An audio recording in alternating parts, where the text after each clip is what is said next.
2009లో ఎట్లయితే ఆనాడు యువకుడుగా మీ అభిమాన నాయకుడిగా ఎదిగి 2009లో భువనగిరి పార్లమెంటు నుంచి మిత్రుడు రాజగోపాల్ రెడ్డి గారిని మీరు గెలిపిస్తే మీ ఆశీర్వాదం తీసుకొని మీరు అండగా నిలబడితే ఢిల్లీ దద్దరిల్లేలా తెలంగాణ నినాదాన్ని వినిపించి పార్లమెంటును స్తంభింపజేసి సహచర పార్లమెంటు సభ్యులందరినీ కూడా తీసుకొని 2014లో తెలంగాణ రాష్ట్రాన్ని సాధించుకొని మీ గడ్డ మీద కాలు పెట్టిండు మీ బిడ్డ కోమటిరెడ్డి రాజగోపాల్ రెడ్డి. ఏ రోజు కూడా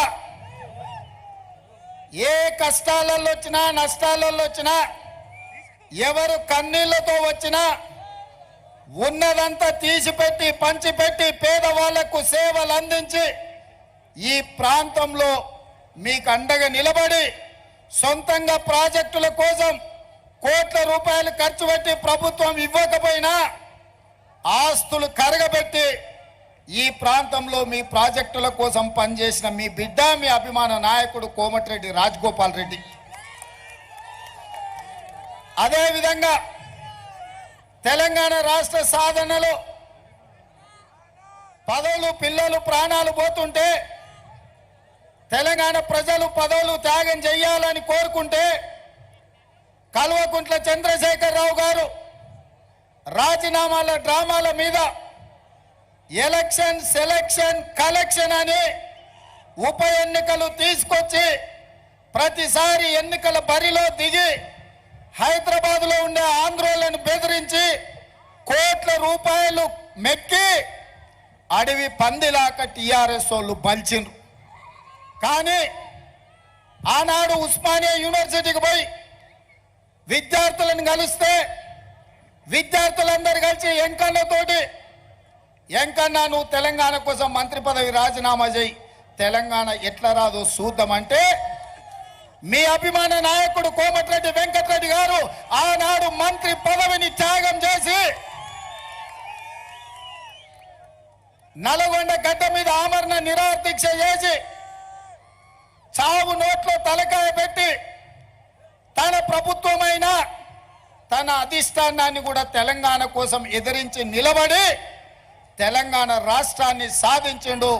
ఆయల్ల ఎంకన్నా చెప్పిండు మళ్ళీ తెలంగాణ రాష్ట్రంలోనే ఏదైనా పదవి తీసుకుంటా ఉమ్మడి రాష్ట్రంలో సమైక్య పాలనలో నాకు మంత్రి పదవి వద్దు అని ఆనాడు కొండా లక్ష్మణ్ బాబూజీ ఎట్లా త్యాగం చేసిండో ఈనాడు కోమటిరెడ్డి వెంకటరెడ్డి మంత్రి పదవికి రాజీనామా చేసి మీ నల్లగొండ పౌరుషాన్ని మీ పోరాట పటిమను కోమటిరెడ్డి వెంకటరెడ్డి గారు ఇవాళ నిరూపించను.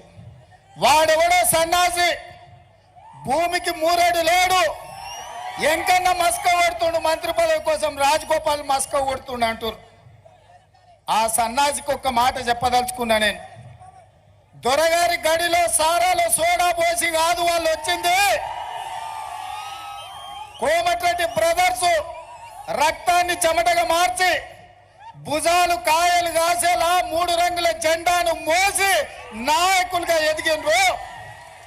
నల్గొండ సమస్యల మీద కొట్లాడి అధిష్టాన్ని ఒప్పించి మెప్పించి ఇవాళ వాళ్ళు ఈ బాధ్యతలో ఉన్నారు. వాస్తవంగా నాతో పాటు ఎవరైనా ముఖ్యమంత్రి పదవికి అర్హత ఉందంటే అది కోమటిరెడ్డి వెంకటరెడ్డి గారికి అని చెప్పి నేను మనస్ఫూర్తిగా చెప్తున్నా. ప్రత్యేకమైన సందర్భంలో పార్టీ నిర్ణయంతో నాకు ముఖ్యమంత్రి పదవి ఇచ్చిండ్రు. ఈ పదవిని నేను బాధ్యతగా చూసిన తప్ప అహంకారంతో ఈ కుర్చీలో నేను ఏ రోజు కూడా ఒక్క నిమిషం ఒక్క గంట కూడా కూర్చోలే.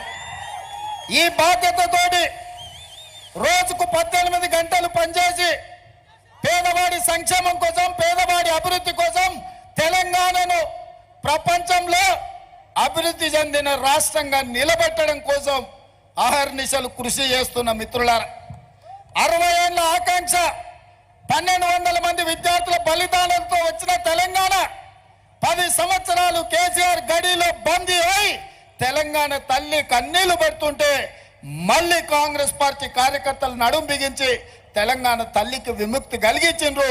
ఆ సమస్యల్ని పరిష్కరించాలి అని ఇవాళ నేను బయలుదేరిన.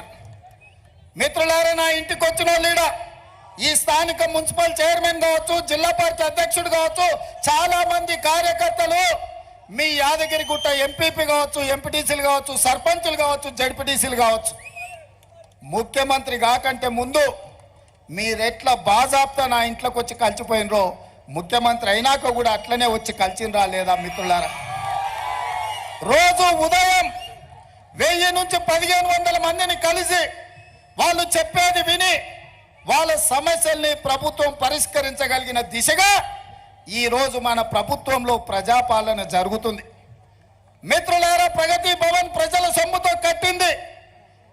ఒక గడిగా చుట్టుముట్టు ముళ్ళ కంచెలేసి తెలంగాణ ప్రజల్ని నిషేధిస్తే ఏ సమయానికి ఎల్పీ స్టేడియంలో ప్రమాణ స్వీకారం ప్రజాప్రభుత్వం చేస్తుందో అదే సమయంలో గడీల గోడలు బద్దలు కొట్టి ప్రజలకు బాజాప్తా బార్ల గేట్లు తెరిచిపెట్టి బలహీన వర్గాల ఆదర్శ దైవం జ్యోతిరావు పూలే పేరు అక్కడ పెట్టిన మాట వాస్తవం కదా కాంగ్రెస్ ప్రభుత్వం అని నేను అడుగుతున్నా.